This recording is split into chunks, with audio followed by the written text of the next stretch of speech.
Hi, this is Sean Wallace, the Dark Destroyer from the Chase, and you're listening to The Late Shift. I don't listen to it, but it's probably adequate. Keep on listening, or else.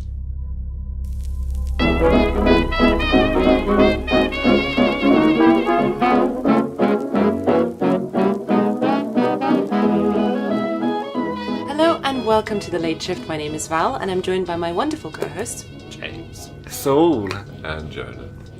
And today we have gathered for the last episode of March, which means that we have either failed or succeeded to release an episode every single weekend. Also, Hey, we have to keep this up now. wait, this is literally a day before our anniversary. Yeah, so it Oh is. shit.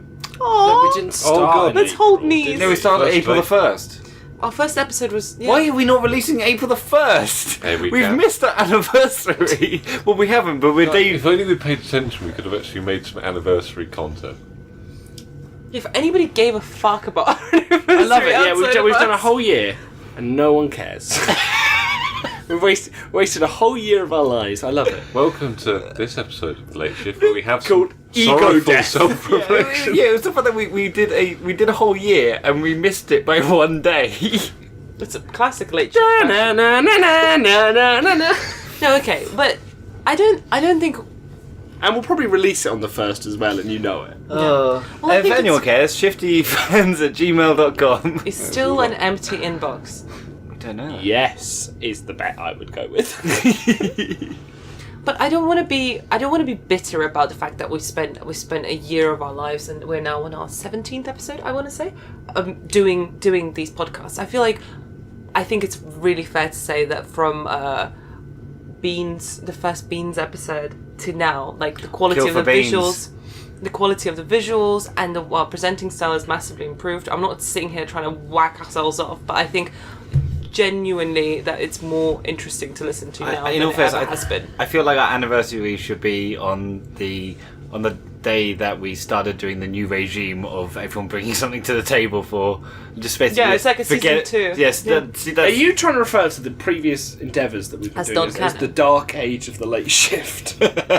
Where We'll see how it goes. Like, if we get better or worse, then we can apportion title. Well, we're definitely moving at a dinosaur kind of like an old person kind of pace because our episodes are like 4 hours long. So it's time to enter puberty and try our hardest to release when requested. It's only 17 more years till the late shift is legal. So if you want to fuck the Late Shift, email us. Gotta wait, you naughty dog. But Okay. just keep checking every year our age by emailing shiftyfans@gmail. You ready? But I'll the be thing like, is, nah, you. In 17 years, our collective age as presenters could easily be over 100.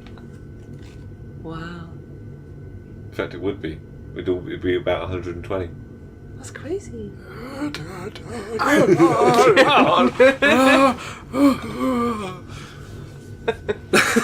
Alright, so we've had ego death, we've confronted our own mortality. Yeah. Boy, I hope Nihilism next. There's no. I hope I don't get Alzheimer's. Oh my, yes. I hope they invent the cure to death before I die because it terrifies me. The cure to death. Yeah, If I get I want to live demen- forever in a box called Randy. I am Randy. Why do I think I'm Randy? Why do I think I'm Randy? It's a segment we've been thinking about. It's because the late shift is 1 year old and that just... I just love the I'm idea of so like, glad that like paedophile humour's becoming one of our bits. No. I just like the fact that it sounds like you're an old man in a home, James, and the fact that you just turn to the person next to you and you're like, why do I think I'm Randy? Are you Randy? No, are you coming on to me? Are you just confused again, James? Okay. Who's first? I think we should do it. The most modern one goes first, because that way I can go first 2 weeks in a row. Let's not do that. Let's not do that because it You makes go it hard la. for me to edit. Starting with James, who'll be telling us an incredible story of plight. I don't think it was polite. Okay. On this day, as the French erected their big metal cock to the sky. Yes, on this day, Yep. the Eiffel Tower was first unveiled. In what year? 1889. Was it a big surprise to people, or did people see it coming? People did see it coming and hated it. They hated it when it first came out, despite it being the most popular world attraction. Yeah. Really, really popular. But also found out that they estimated about 250 million people have visited it, which is crazy to me because I think PewDiePie probably has more views than that collectively on all his videos. But how many people? Easy. 250 million people have visited the Eiffel Tower. Yeah, I think he's in the billions. Yeah, which I just think is crazy that we live in that kind of era now. That it's like keep up Because Eiffel it's Tower. easier to click on a YouTube video I'm than it is to do I'm actually pretty France. sure that like John Denver's Country Roads Yeah, has clinched it. yeah. Oh, Country Road's such a good True. song. But the point I'm trying to say is, so the Eiffel Tower is not as good as John Denver. So let's put it out there. I wish we could play John Do you know Denver why it on was our built? show. Oh, we could, but there's no money. For radio. Competition. Do you know why? Wasn't it a radio tower? Am I wrong? The French had an excess of money. I thought it was something like they needed a landmark and they hired a guy to do it, and What happened? Because they had a landmark they were going to put in the middle of Paris, but they gave it to the Americans. What actually happened was it was the centennial anniversary of La Révolution. The That's not how revolution. that's pronounced. I don't care. I'm doing a terrible French accent deliberately. Yeah, the revolution. So it's the 100th year of the revolution, and they commissioned. Why are you looking so pained? Sorry, because I'm in pain. You look like you look there. Like, I'm dating this. Sorry, I'm sitting here trying to remember which one of the Muppets had a French accent. I was trying to make a joke about it, but it's so far gone that I think can no through longer the make a migraine. joke. 2 hours into the podcast, that's the muff. The shrimp. The shrimp, yeah. The shrimp. Whose name? Wasn't he Swedish? No, this is that's the chef. Sorry. His name's Swedish Chef. Goddamn fucking reprobate. Okay. Anyway, sorry. so it was built for the 100th year of the revolution. Sorry, say it properly. It was built for the 100th anniversary of the revolution. That's James' idea of saying it properly. Okay, fine. I'm going to say one more No, time. don't. No, with the I was French doing with accent. his French accent. The revolution. Okay, but say it. It was to celebrate the 100th anniversary of the revolution. That's not how it would have been said, though. I'm going to fucking rip my own cock off and beat you all to death with it. One of those will Bleed do. out. Don't worry, James, continue. Okay, last try. It was built for the 100th anniversary of the French Revolution. And originally, its first crew was actually painted. It was actually painted, and it would get a light shade to blend into the sky. Camouflage. Were they going to put the painting Which in the is a city? French word. Yeah. Were they going to put the painting up instead of the monument? No, they painted the monument, Val. So you couldn't see the top of it. Yeah, they painted light shades because they wanted to blend the skyline. The point is that the people of Paris hated it. I'm just saying, what's the point of painting it so it blends in so you can't see it? To fuck over the British Air Force. Straight into Which it. didn't exist at the time. No, it did not. The point is that the Parisians hated it. Like they hated it. They called it like a monstrosity. And there was a letter. There was a letter that was written, which was called French accent, the please. Artists' Protest Letter, and it was protesting against the construction of the French Revolution, signed Louis XVI. Please don't. So essentially, this letter is called the Artists' Protest, and it was essentially a representation of the French arts establishment and their protests against Monsieur Eiffel's horrible tower.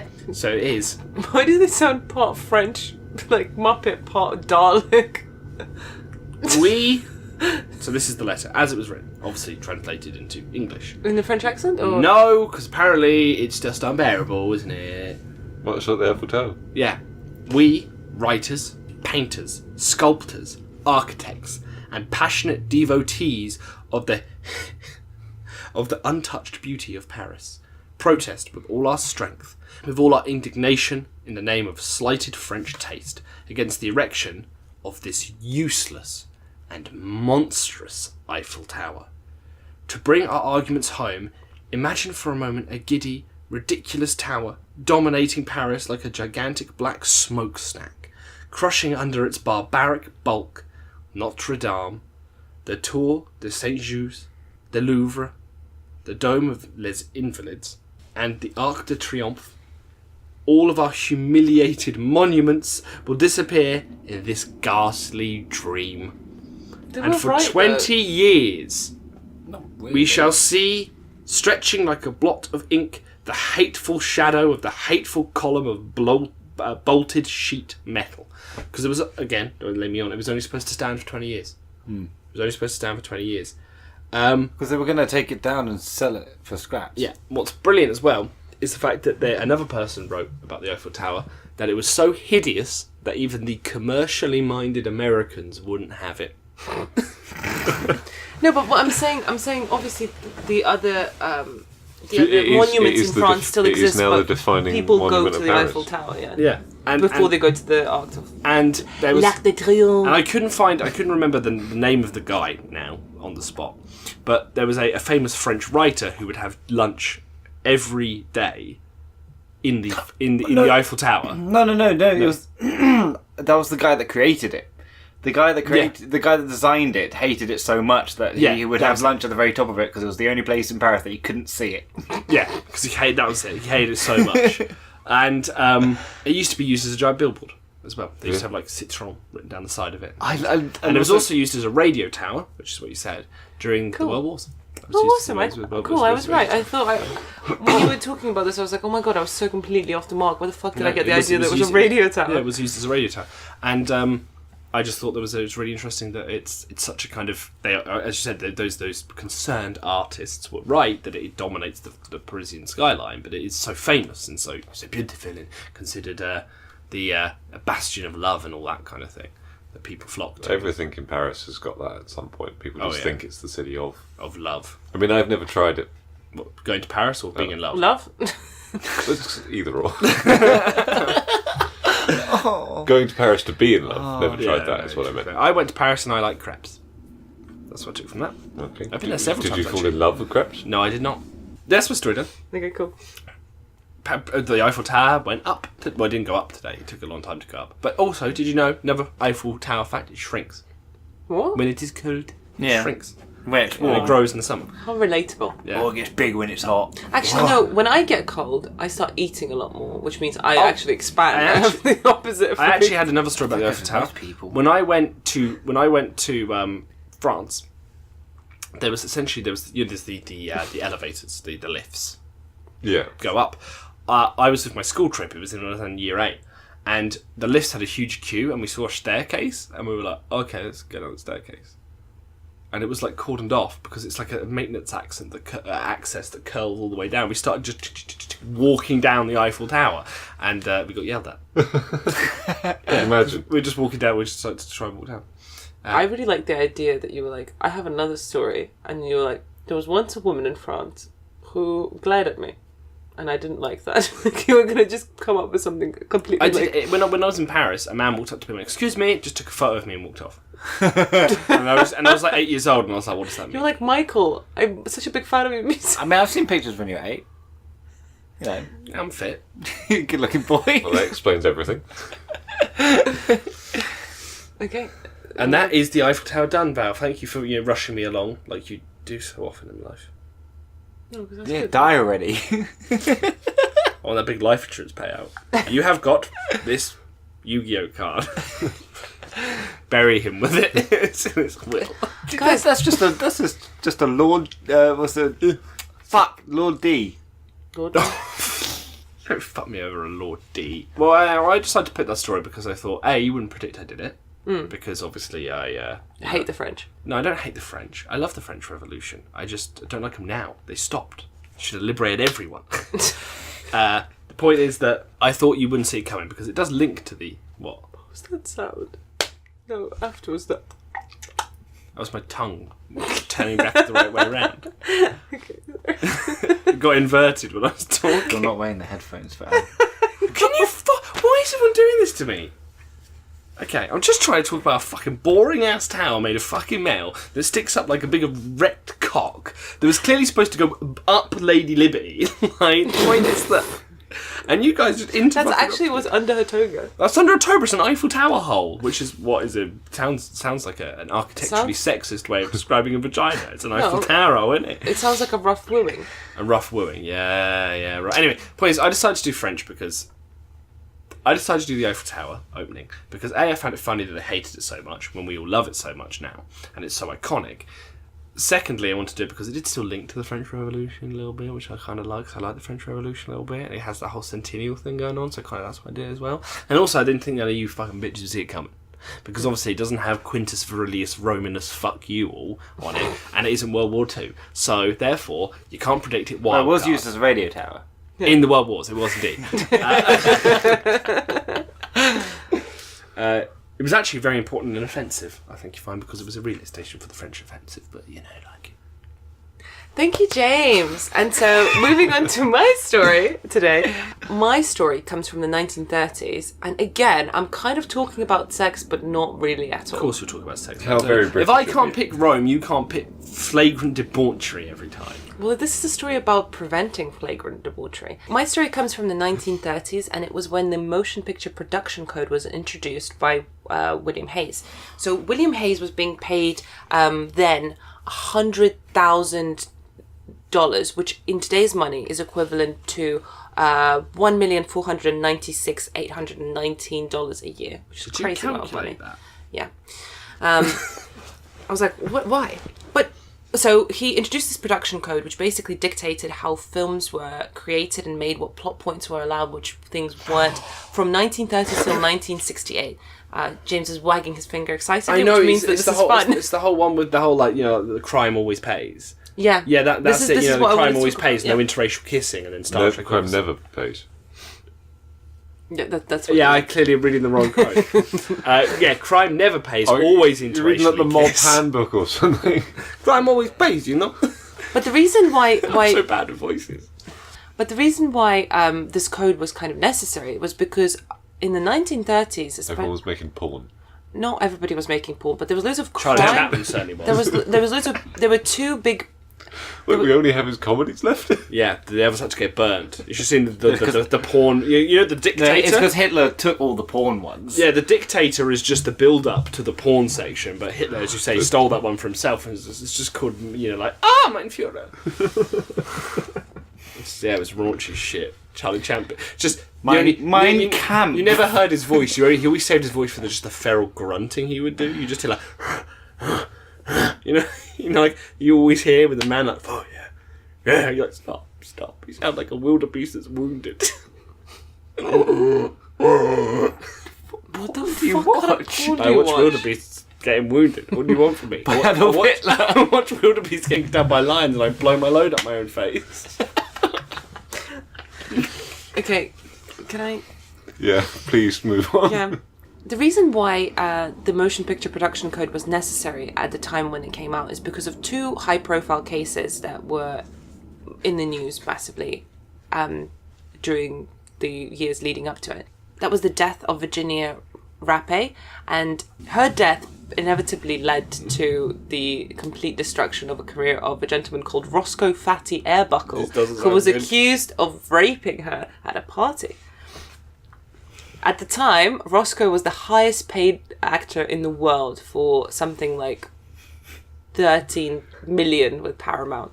And he was supposed to be worth his weight in laughs because he was a larger gentleman. Did he say that to her as he encroached upon her? Well, the thing is that there- I just There love were- the idea because obviously laughs don't weigh anything. I know. Unless it's just air, the weight of air. That's a lot of air. the thing is that there were 3 trials to the Trial by fire. Yeah, it was old school 1930s. You're accused of rape. Trial by fire. What's that? Burning, boys. Does he live? Trial by God. We drown you now. the first two trials had a hung jury, and then Stop the laughing. last one. And then the last one, they acquitted him of the crime. Because essentially, here's what the evidence consisted of. Despite prohibition laws, there was a big party in San Francisco. Oh, no shit. San Francisco defied the US government, did Yeah. it? Everyone did. And a Hollywood Yeah, I know party, they no did. less. Yeah, and it so, set up the so mafia era. Fatty Airbuckle and Virginia Rappe happened to both be at this party. At one point, they ended up... Wait, sorry, was that a real name? Yeah, did you hear his the full before? name, Roscoe Fatty Airbuckle. Fatty Airbuckle sounds like a Looney Tunes character left on the cutting room Well, floor. he was worth his weight in laughs. Yeah. He must have. buckle. He must have chosen that name. He did. He was a Fatty comedian. air. It sounds like Exactly. It sounds He like an wasn't aeronautical He was a term. comedian. He wasn't from the well-known Fatty Airbuckle family. No, the others had really In fact, normal they names. despised him. They There said was that's a Jerome surname. Airbuckle. There was Roger No, Airbuckle. because what was his first name? Roscoe. Yeah, exactly. So Fatty Airbuckle is the surname. I feel like only dogs. Are No, called Roscoe Fatty. these Fatty days. is his nickname. Roscoe Airbuckle, and then Fatty is his nickname because he was a big man. Oh, I was assuming that his name was Roscoe, his surname Fatty Airbuckle. Oh, so no, it was more like Roscoe Fatty. Yes. Airbuckle. Thank you. So, as I said, there was a party in San Fran. Both Fatty Airbuckle and Virginia Rapé happened to be at the same party, and at one point they were in the same room. What resulted, they were in the same room, and then when he left, when he was seen leaving the room, she was naked and writhing on the bed in pain and died 3 days later. Essentially, she died from an issue with her bladder. Like her bladder had given out or something like that, and people were basically spreading rumors that the reason why she was having an issue, she basically had like internal bleeding in her bladder, was because of the fact that Roscoe raped her and his weight like ruptured her bladder, essentially, which is impossible. I mean, actually, I don't want to say it's impossible, but it's improbable and unsubstantiated in terms of evidence, because so Virginia was known to take her clothes off when she was at parties whenever she would drink, and that could be linked to the fact that she had persistent problems with her bladder before she ended up succumbing to it. And What's that supposed to mean? Wait, what's the connection between her her drunken nudity and her bladder problems? Well, she just be like, I drink and I'm likely to piss myself. I don't want to ruin this dress. No, but the drinking bladder problems, that's the link. Oh. yeah, Sorry, yeah, I thought you were talking about the naked thing. Like, as you say, like... I didn't know Drinking- nudity Sorry. could lead to bladder problems. no, drinking, So I shout bladder clothed. problems, which made her feel hot, which then caused her to take off her clothes. She gotcha. often said that she felt like her skin was burning and stuff like that. So she was. What is probably more likely to have happened is that Roscoe went to speak to her in that room, and then she started feeling really, really unwell and writhing in pain, and he was like, "What the fuck?" and left. But the reason why he was basically being sued for it is because this woman at the party called Maud Delmont said that she heard Roscoe say that he waited for 5 years. He said that he waited for 5 years to get Virginia in the room with him and stuff like that. And then with her dying breath, apparently Virginia Rapé, according to Maud Delmont, said that Airbuckle did it. So she was spreading these rumors about the fact that this man had raped and like resulted in the death of this woman. Meanwhile, I think a year later, there was a murder of a director called William Desmond Taylor, and he basically was shot outside of his bungalow, and it was never found out who it was that murdered him. So all of this stuff, first of all, you see celebrities who aren't obviously properly listening to the laws, the prohibition laws, taking drugs in a time where nobody should have been doing that in general. Nobody should be taking drugs now. It's still illegal. No, I know, but I'm saying that it's...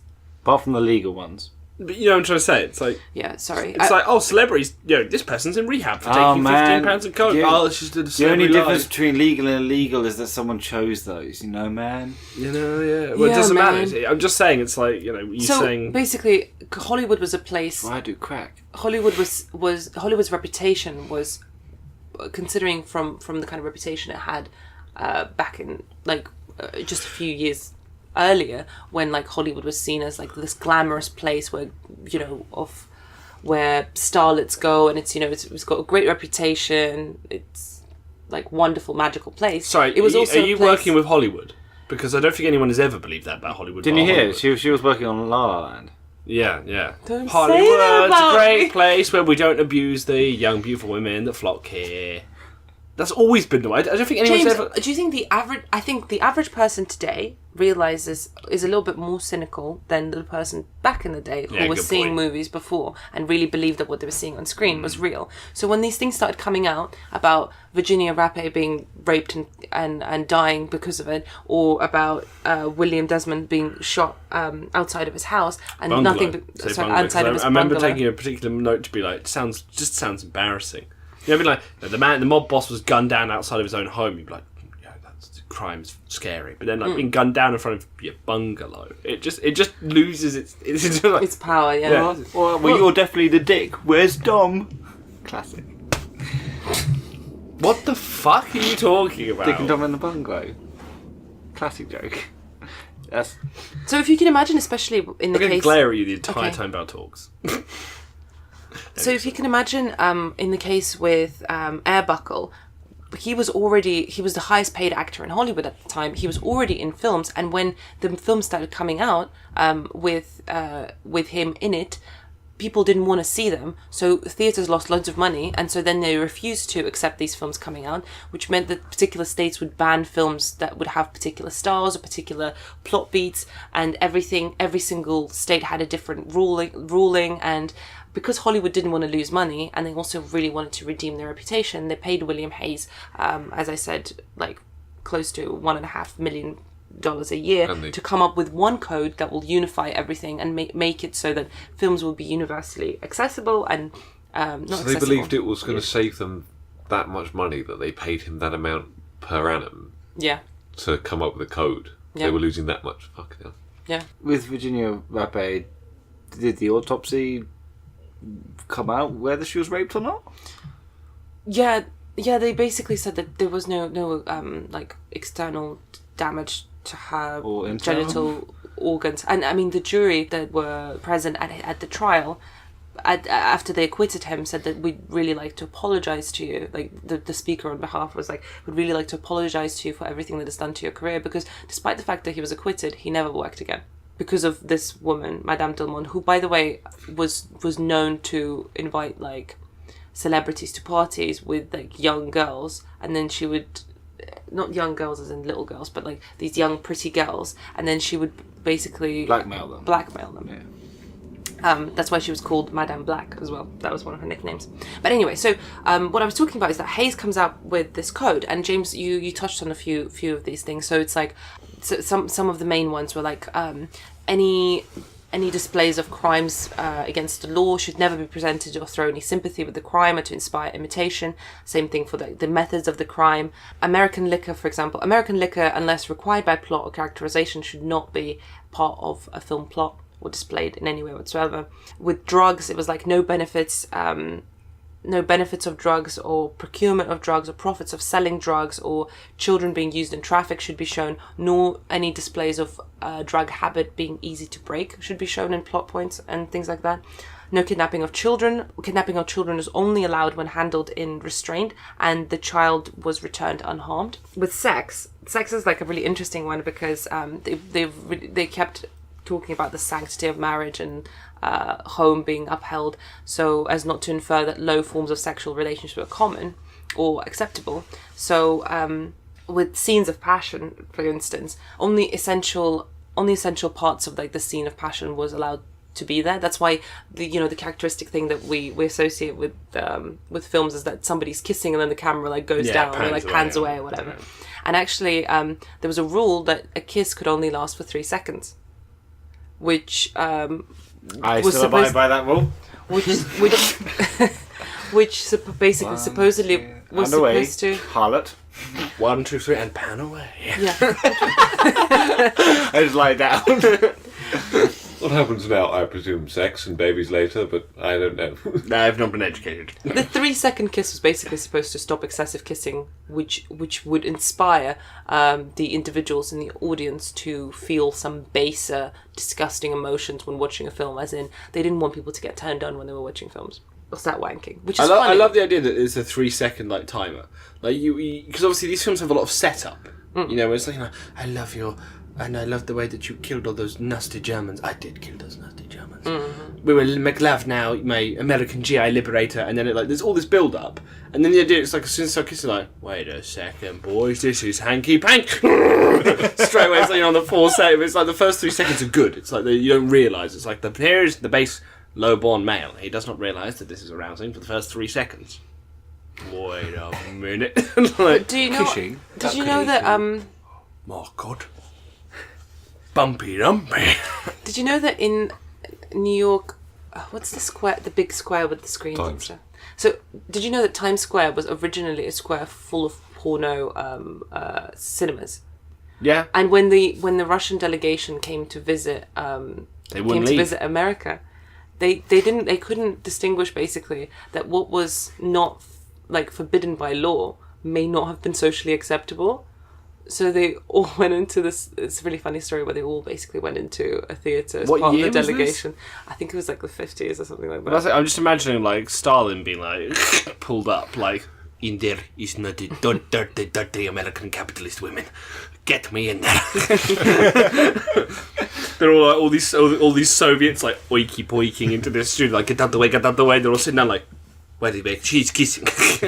But the excessive kissing thing, so 3-second kiss, right? But then Hitchcock, when he was making his film, got around this limitation by basically making the characters separate for a second and then start kissing again and again. All in all, his scene with like this kissing scene that's really famous, it was about 3.5 minutes. The whole film. Also, like That'd abortion. be so weird to watch, wouldn't it? Is that like edging? Do you also like, I don't know how to feel, Roger. Abortion wasn't allowed to be discussed. It wasn't allowed to be discussed by word. Yeah, so you couldn't say abortion. The subject was completely discouraged. You could only suggest during the kissing part. Abortion. Get rid of your mouth, baby. You can't have a story where abortion had already been done. You can't imply that abortion happened. I just imagine this 1930s film starting with this doctor just walking out and just throwing something in a bin and then like taking off his bloody gloves and be like, on with the show. Glad that little error's been gotten rid of, aren't you, Millie? There was... Okay, I didn't know what this meant. There was to be no white slavery, which I only realised after reading this that they were referring to sex work. So no prostitution, no brothels, nothing like that in films. No miscegenation, which is a sex between a white and a black person. I was being entirely sarcastic. No, this was a genuine thing. Oh, in 30s America? Yeah. No, that's it's you told me, isn't it, Saul, that Star Trek, the original series of Star Trek, was actually the first ever on-screen interracial kiss. Yeah. Uhura and James T. Kirk. Yeah. In our last episode, we were talking a little bit about profanity. So because Lady Chatterley's Lover was allowed to be published, a lot of the swear words that were being used in literature, basically the legislature around using swear words in literature, if used in context of good writing, was allowed. But with this, some of the words that were banned from cinema were like, obviously your obvious ones like, you know, cunt, fuck, shit, whatever. But then there was also like, you couldn't use Lord's name in vain. So you couldn't say God, Lord, Jesus Christ, hell. I'll tell you what, it must have been making God, war. Lord Jesus Christ, when we have an abortion. But I love this, right? Oh, you're a black man.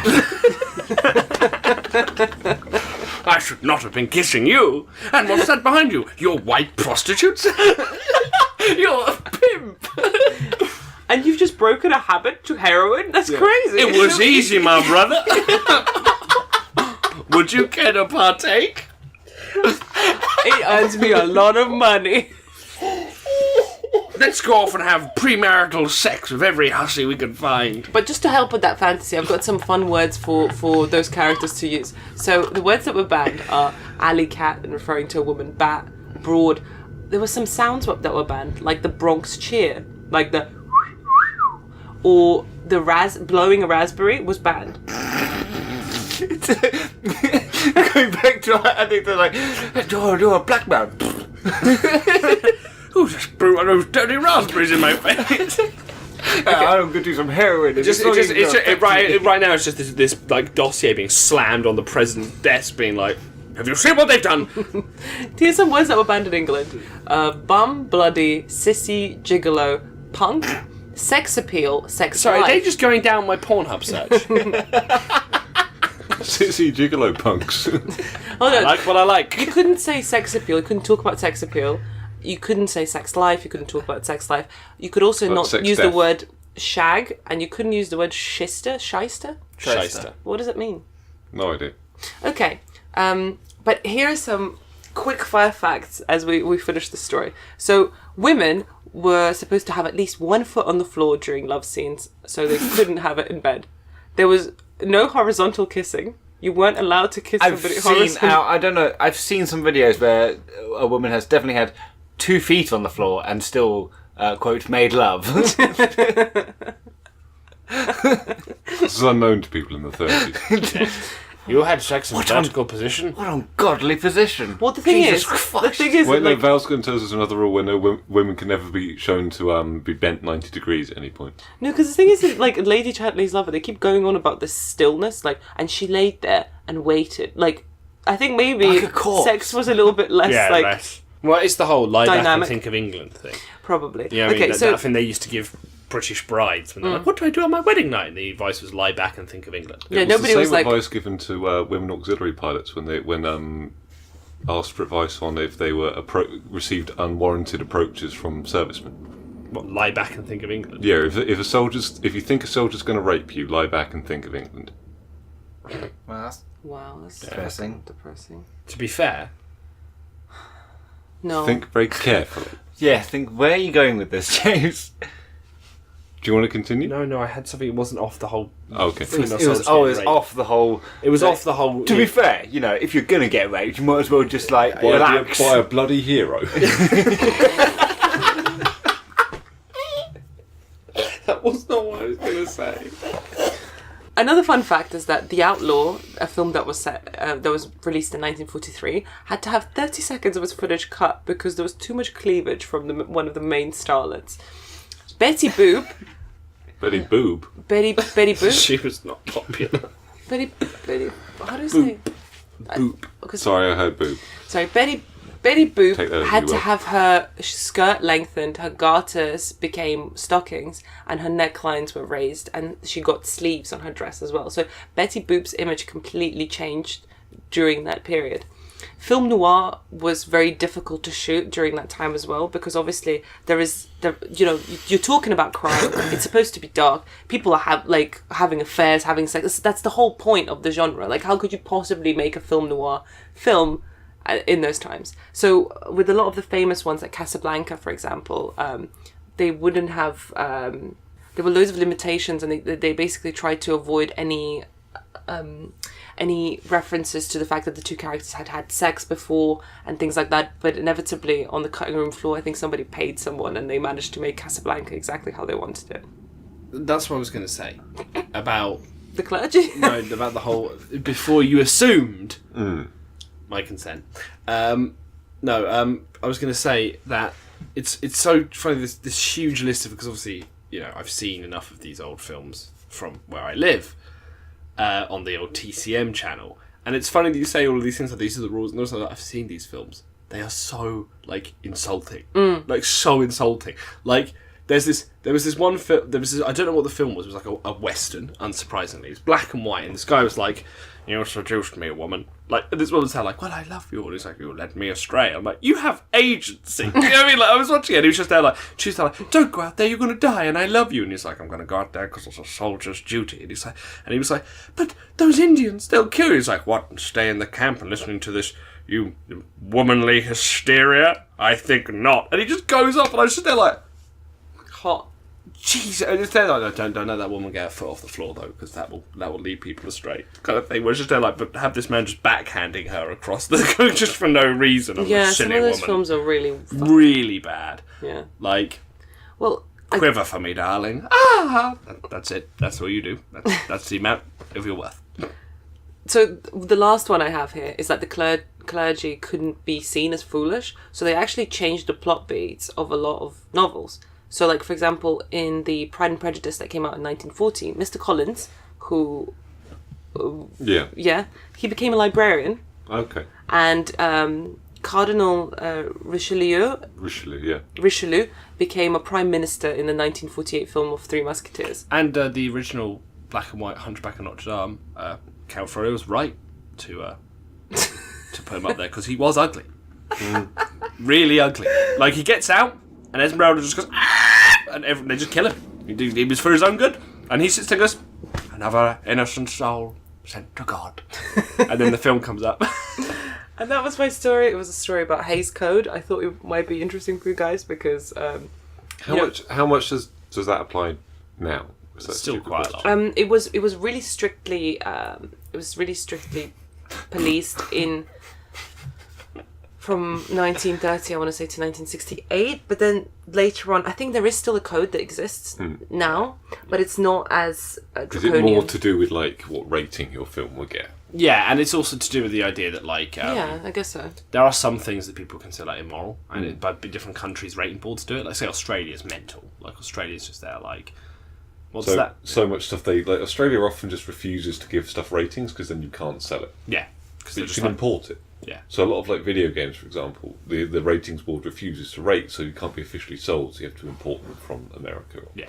Because apparently the ratings agency doesn't talk to the customs agency. Obviously, there are some controversial things like that are coming out now that, say, for example, couldn't have possibly been made back in the day. I mean, if Like you the Lego movie. Yeah, but you say by those rules, like most of them, it's gonna be like Yeah, most of exactly. them. Like, Like, you could be there I like was Sex thinking and the City, the movie. They'd have killed them. There'd have been a lynch mob. yeah, I was thinking Would about anyone like weep? But anyone, what if they lynched the cast of Sex and the City? I'd like to think someone. Well, I mean, apart from the cast. Well, okay, I can't think of anyone after that. You've taken away that bullet in my gun. I was thinking about like, say, John Wick, for instance. It's like a huge amount of violence and Crime justified pays. Yeah. and justified. Like, Gold. yeah, gold. And they killed a dog. Yeah, and they killed the dog. And I vaguely remember Keanu Reeves kissing a black man and going, Yeah, there was a scene That like was in the Matrix, actually. that was the Matrix. Where he's like, Yeah. "You're the one, and to prove it to me, you've got to kiss me." And then he like kisses him, and he pulls back, and he goes, "Whoa, how'd you do that?" The Matrix is a construct. I can raspberry whenever I want. I can also have an abortion. In fact, I've already had one. Look here in this bin, my offspring. It came out of my bum. In the Matrix, there are no rules. The film agency board has no power here. Okay, that was my Watch as story. that woman takes both her feet off the ground. she jumps. It's just Trinity just jumps once. Yeah, I can imagine like It's too far. I want out. like Keanu's there like I know karate, and then Trinity's there like I can lift a foot. Both of them at the same time. Finally. You just get one of the other two guys who don't go into the Matrix. Slut. What? I saw you in there raising both your feet off the ground. They're like, your depravity is.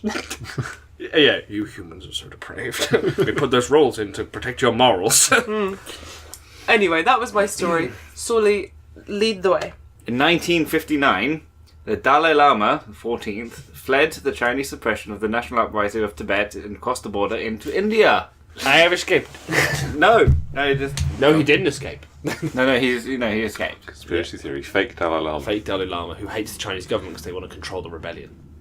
Well, So they have done the whole passion Lama He thing. doesn't yeah. really like the Chinese government that much. That's what I just said. Yeah. Control the rebellion. You control, you orchestrate, you control the opposition. That's how you really control a country, 1984 style. They're trying to say that they have the next Dalai Yeah, Lama, they are. right? Because essentially the Dalai Lama and the Passion Lama, I think, are essentially supposed to find one another when they reincarnate. And the Chinese have done the good old thing where they've been like, we found him! I will get to that because, well, basically the Dalai Lama has actually said in interviews saying that he might not reincarnate. Really? Which would completely stop that. He'd just be like, do you know what? I might not do it. Yeah. Yeah, but then said the that. Chinese will just say that he No, did. but no. But the Dalai Lama said- himself said that he's not reincarnating. The Chinese can't be like, well, he did because the Dalai Lama But the himself. Chinese can do things like go, there's no Tibet, and then they just keep saying it long enough, and people kind of get sick of them because they have a really I'm big just saying, army. if the Chinese want a Dalai Lama, they'll find They'll a find Dalai a Dalai Lama. Lama. He'll be like, oh, he changed his mind at the last moment. Look, here he is. Look how loyal he is to Xi Jinping. He looks like Piglet. I still don't think that would... I'm just You saying follow the him fact around. that- I'm He just has saying that- anxiety too because he's under constant threat for life. I'm just saying the fact that, like, with the world and, like, everyone, like, pretty much, well, he's the most beloved leader. Yeah. I don't like him. Well, I mean, either way, I'm saying he's But the Johnny, most you don't beloved like leader. anyone who was just, just not white. I mean, you got me there. Before the Chinese kicked him out of his country, Yeah. he was happily ruling over one of the last feudal economies in the world. Yeah. But we're like, oh, he's so sweet and lovely because he's Buddhist. Yeah, Buddhists also really sarin gas in the Tokyo subways, so Yeah. fuck the Dalai Lama and fuck Buddhists. So Saul, start us from So you were expecting a resounding kind of like group like, yeah, it's so tragic, and then Jonah comes in, I fucking hate the Dalai Lama. No. I hope he doesn't reincarnate. I hope he stays dead. I hope I'm the next Dalai Lama. You are, with that haircut. Will you be there like, I'm bullshit? I would make radical changes to the economy of Tibet for a start. So did the Chinese. I would be a communist Lama.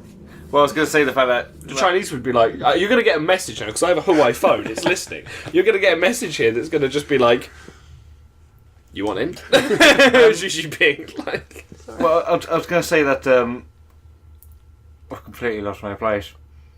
he ran over the border. It was the start. You were going to start at the beginning. Oh yeah, that's where I was. 15 minutes in. Oh yeah, the beginning of my story. No, I wasn't actually going to mention about. I was just saying the fact that he is the most beloved. Like that's just Yeah. statistically but obviously not in China.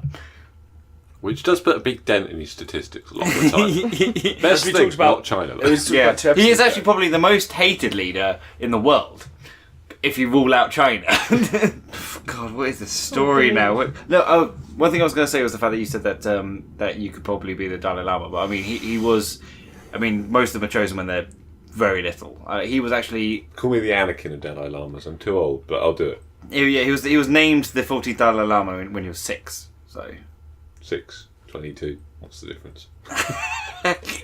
I mean, Said Obi-Wan. I'm just going to. I was going to say just about like. I mean, I think there's definitely laws that strictly write a line between the days of 6 and 22. There's a law that Dalai Lama has to be a minor. Dalai Lama actually said that he's half Buddhist, half Marxist, and he actually would. He said he would have been part of the Communist Party. Yeah. So, what is he like the Chinese? You know? Now I have no reason to dislike him. If the Chinese left him alone, he might have done away with feudalism. Oh, damn it, China.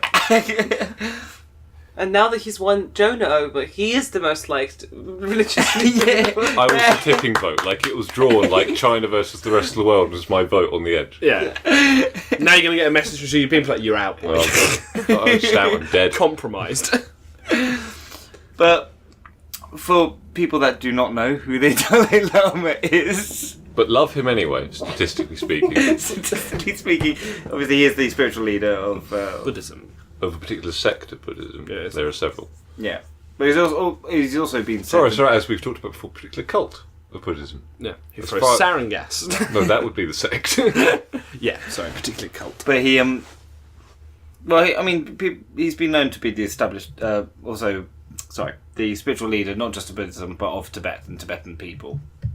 Yeah, well, hence the feudal economies. Like the Dalai Lamas were kings, essentially. Yeah. But a couple of things that I didn't know about, obviously. General Chiang Chiang Kai-shek. No, General Chiang Chu-yu, the leader of China at the time, basically invited him to watch Chinese dancers, but he also said, don't bring any bodyguards or anyone, come alone. And Low-key, be cash, dude. yeah, he was just like, no, Chinese dancing. Lads on tour, we don't need no girls ruining this. Yeah. Like, we've got to see girls. Yeah. We don't want too much of a sausage fest though. Like just you and potentially no one. Yeah, so obviously... Unarmed with no way of escape. Obviously, yeah, exactly. So basically it was... well, when the word got out, basically the Tibetan people swarmed his temple and basically was stopping him leaving. Because he obviously... No pussy for you. Basically, I think he really wanted to go and he was like trying to fight through the crowd. It's like, don't do it, Don't do it, you idiot. Like What if there was a genuine invitation though? That was thought to start the whole invasion of Tibet. Was like, he fucking stood flaked. me up. He's sitting there, there's just like these like Yeah. gorgeous Asian dancers. I mean, he's just there like it's supposed to be just us. Like But he- all alone. He's booked the We were whole gonna be place bros. out. So he dressed up as a Tibetan soldier and basically made his way through the crowd, and it was him and 100,000 refugees made it to the southern Tibet, where the northern border of India is, and within a couple of hours, the Chinese military had invaded Tibet. So. If it was because they stood him up, he was very Impatient. quick to Yeah. have the military in there. It's like he's Jesus. trying to leave. It's just the kind I of thing didn't where know like, it was a matter of hours. These Yeah, it was Chinese, It was hours. It was the military was in. These And- Chinese, poor Chinese tank commanders, like, you know, on the radio, like, tears rolling down their eyes, like, what's wrong? They stood him up. We got now. This is a horrible thing to make fun of because it was horrible. Yeah, no. Obviously, like he was accepted by the Indian president at the time. Because there is obviously a large Buddhist population in India still. Yeah, and it took a few years, but he was basically like, a lot of because obviously there was 100,000 refugees. A lot of them were like living in like roadside camps and things like that until they were established. I mean, when he got there, he only had like 60 monks, I guess. Was that was it?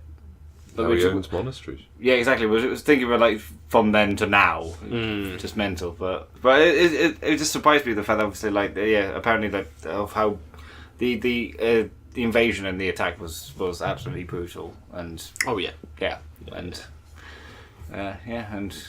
lots of people died. All because of I didn't realize. Stand up. I didn't realize that it was so recent.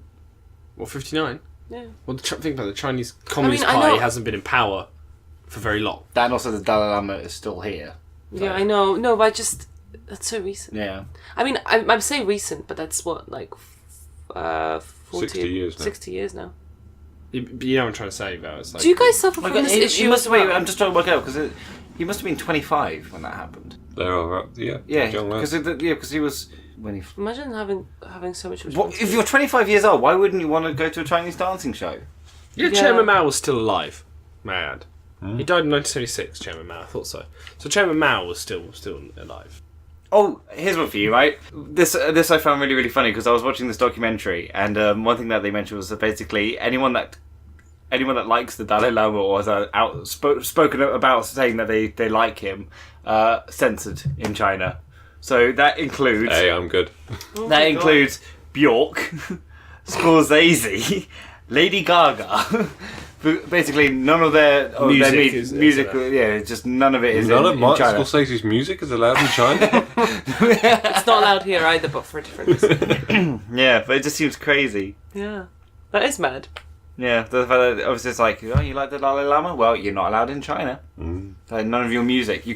Your Dalai Lama loving music and stuff and media can't affect my Which people. obviously is a little strange because, to my knowledge, Lady Gaga's never written a song about how like totally dope the Dalai Lama is. Yeah, exactly. No, but she's hung out with him loads of times and she's called Oh, him her like friend. Dalai Lama love is infectious. Yes. Like it's contagious. Like if you touch the Dalai Lama and you touch a Chinese person, they'll like the Dalai Lama more than glorious Chairman Xi Jinping. Yes, exactly. Well, that is quite serious. I can see why you quarantine the country against them.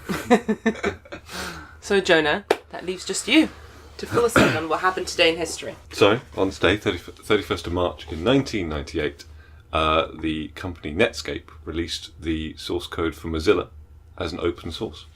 Oh. What does that mean? I don't know any of the words you said. Well, it's really, like, I wanted to talk more about open source than Mozilla. Essentially, they released Mozilla Firefox? Yeah, well, it's the source code that goes into things like Firefox, and there's like they have a Thunderbird email client, and now I think it's called. It used to be called the Mozilla Application Suite, and is now called like something like SeaMonkey. Okay. But essentially, open source allows for the source code, blueprint, or design of usually of a piece of software to be used, modified, and or shared according to the needs of companies and end users. Is it like WinRAR? Or I don't know what that is. it's like a... I mean, you're supposed to pay for it, but nobody ever does. Well, no, It's this is like the thing, is you don't have to pay for an open source. Which is really cool. Yeah, it is really cool. So inspired by Val's bookworming last week, I cracked a book, in this case Post-Capitalism by Paul Mason, who was essentially comparing the approach to software design between Bill Gates, who famously in the 90s, I want to say, wrote essentially his open letter because him and a friend had written a code language for early computers. I think it was the Altair, and they wrote Altair Basic, and then loads of people just took it and used it. And this made him really angry because he had worked on it. So that inspired him to essentially to own the code and the software, hence Microsoft.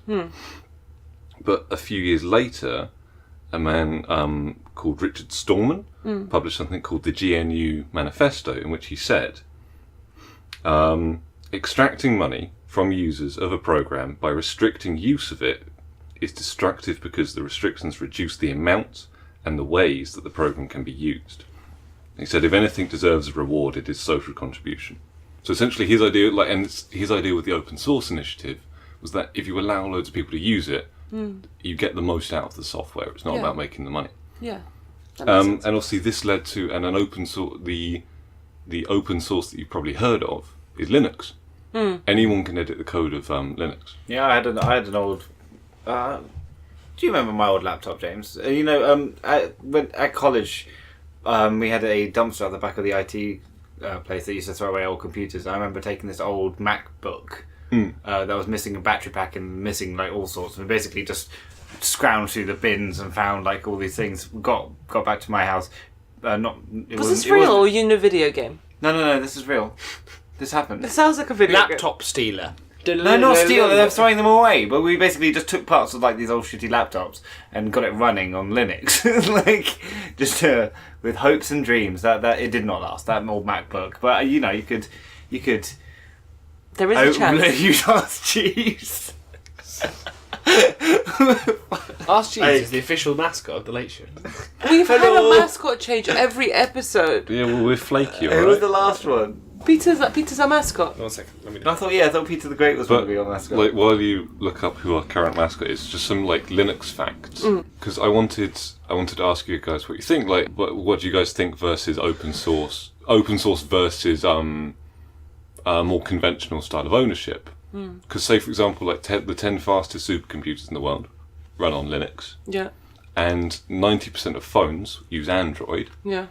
And Android is open. It's a weird kind of open source because it's technically open source, but it's actually kept that way by big corporations because none of them want any of the others to own completely, it. Because you think how many people make Android phones? Obviously, Google compared to how many people Sony. make Apple. Yeah. So Apple can afford to have a copyright for iOS, but Android is kept open source because it's an interest to so many people. But I want to know what you guys think versus like the value of open source versus say monetization of something which is essentially ephemeral. It's like coding or it's all intellectual property. There's no physical domain for source codes or software. I think it's an interesting question because I think I like the fact that we live in the Wild West of technology, where our technology is advancing so rapidly that like it can't be controlled by big government. And people are going to look back on this era and see us like the cowboys of the internet. Like the fact that they could just do what they wanted, and they were just doing what they wanted, but that government was coming because it's going to crack the fuck down on all of us. So I think enjoy open source while it lasts. Yeah. Before Walmart owns the internet, and that's it. I mean, but the point I'm making is that, but simultaneously, some people obviously make this code, and it's like writing. It's Yeah, it's basically like charging. Well, I was going to say charging for the tools for writing, but then I realised that People do buy pens. Yeah, exactly. I was like, but they do. But what I'm trying to say, it's like you charge. But there's like a material cost to a pen. You're only talking about labour hours, really, when it comes to writing. But say for example, it's something I found particularly galling, and it's a story like your ownership digitally on this is temporary. You are leasing it from someone. So say like your Steam library of a game or your iTunes. You don't own them. You've bought access to the company, say like in the case of iTunes, Apple's own library, and they're allowing you to use the music when you want. But it came up in a case where a guy died and left his iTunes in his will, and Apple wouldn't let them have it. Because the lease was... Yeah, the lease was with him. They're like, no, doesn't own it. It's ours. Like, he doesn't get it. It's gone. So that's why you should back up your iTunes, guys. This was actually a reason why Bruce Willis came out and said that he stopped using iTunes because it's essentially leasing music rather than owning it. Bruce Willis. Yeah, Willis. Bruce Willis, really? Like, I don't know if I didn't see him wading into the iTunes debate. I remember reading about this, yeah. No, but I don't use iTunes because I hate Apple. I've owned an Apple product and I hate it. It's just fair, Des. No, I don't like them. I don't like their business ethics. I don't like anything about Apple, to be honest with you, other than the fact it looks pretty. But that makes them enough money. Well, no, I was going to say the fact that with the person that you mentioned that died in his Google in his iTunes account, the one thing that I couldn't get my head around was the fact that like surely other people just knew the password and account details, or did like Apple then after this case close his account? I don't know, but obviously it's I the mentioned idea it that might have actually been the case. It's like you're better off just not asking. Yeah, just don't put it in. Keep using the password and username. Yeah. I know, like, I would agree. I think open source programs do have a place in the world, and it's amazing that we have this opportunity to use them. Like, I really love having an Android phone. I really like the fact that, if I have a problem with it or something, I could go online and like mod it, and there are loads of people who are working on it all the time because it is so accessible. But then in the same breath, I feel like if you have worked really hard on creating a coding language or a program, and then that's taken and used or repurposed, it's very difficult to kind of protect yourself as somebody who came up with the thing if that is used to make terrible things. A lot of open source licenses do have like limited provisos, like you have to acknowledge the original authorship of the code. Yeah. But then any addition you make to it, and it doesn't just go to say like Wikipedia and WikiLeaks are also open source endeavours. Yeah. Because anyone can edit those pages. Yeah. No, but I mean, like, say for instance, if you used somebody's open source coding language to create something truly abhorrent, like using it, how do you, as the author of that language, separate yourself from? It's easy. Like you would actually be more implicated in something horrible if you had sold them the coding. Yeah, I suppose so. Because if there was a contract between you. Yeah, whereas the only contract is that anyone can there are use terms it, and conditions, but no actual contract. That's the whole idea. I mean, if you make a code, it's up to you whether or not it's open source or not. You could sell the code, or you could have it open source. So as soon as you make the decision saying this is free for everyone, then you've already made that decision. So like anyone use it. It's like even like game engines, like Unity recently has become, because we were the three of us invested in a dice app, which for some reason made with Unity. But Unity is a game engine. Unreal has been for ages. Yeah, because the whole thing about the Unreal Engine, especially like if you look at Steam library, if you look at the percentage that Steam takes from the game being sold on it, 70%, isn't it?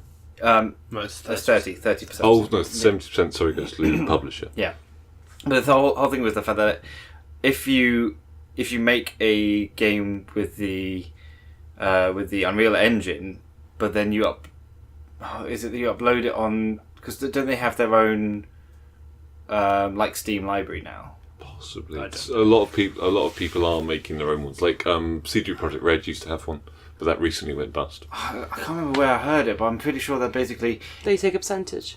No. If you upload a game with it on to their one, they don't take any percentage, because they're like, oh, you used our code and you're uploading it on our thing, so fine. Fair play. Fair enough. Like it's like a. And it's. Sorry, this is a bit of a tangent. Is 70-30 split for Steam? Is that good compared to? No.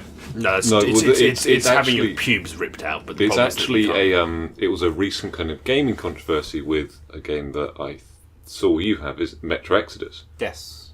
Yeah, Metro Exodus is no longer on Steam. Because there's another essentially someone set up a rival company, because Steam essentially dominated the market for so long, but someone set up something called Epic Game Store, which essentially offered more favourable publisher distributor splits. Kind of, I think no one's quite sure. Is that what Halo is in? No. Is that what Halo is now? Yeah, I think that's one of the reasons why Halo's coming to PC. Yeah, possibly. But yeah, so no one, like the split, I don't think has been proper dating this podcast, by the way, talking about this. But yeah, I don't know if the split's been disclosed. I think that people speculate in the region of like 60-40, as opposed to. But like it meant that. I forget who publishes Metro Exodus, but they pulled their latest title from Steam in favour of putting it on Epic Game Store.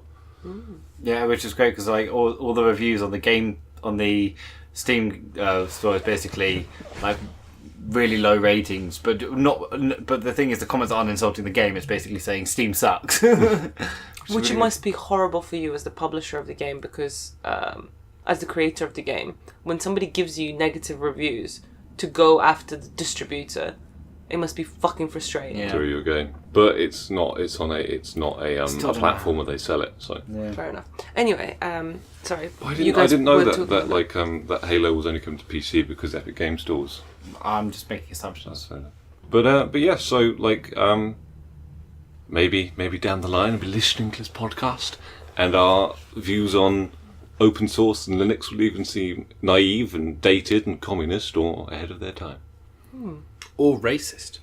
Or in my case, To robots completely of uninformed. the future. I feel almost unable to have an opinion on None something that I don't understand. None of us. I mean, only Saul really knows anything about coding, I guess. So Yeah, and Saul's kind of the cash coder of the group. Like, because if you get too deep into coding, they're losers, and I don't want to talk to them Yeah. or know them. yeah, Or even smell Yeah, them. Saul would does have to have some exile beard you, hair so- on his neck, but I think that's just a large bit.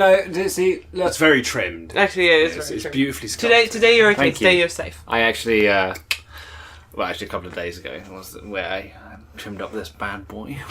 I like the idea that our podcast could work as like a really protracted game of Guess Who. And let people know that Saul has a beard. But it does not reach my neck. Or his eyebrow. Well, It stops. It stops above the Adam's apple. What would you do if the only email you got... James has a huge scar on the left side of his nose, which a dog gave him with a knife. What would you do, Saul, if you got the first email on shiftyfans@gmail.com came through, and there was just pictures clearly taken from a bush nearby of every one of us, and just, I know.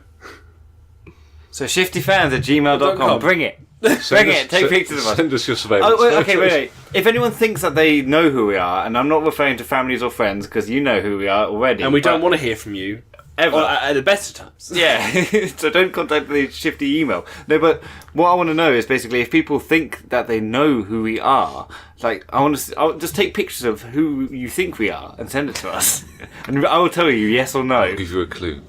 James is a prominent member of the Conservative cabinet. Brexit means Brexit.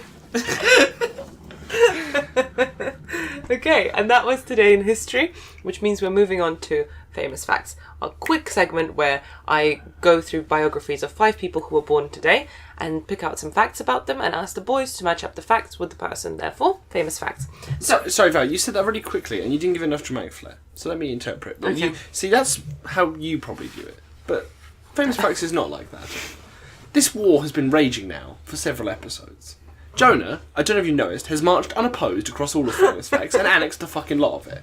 Me and Saul, despite a rallied, unified offensive, were unable to even budge his supremacy, to even get to an amicable draw. We are being defeated. We are being beaten back week after week after week. And you sit there and you go, Famous Facts, same where the boys have to guess the same, blah, blah, blah. It's not that.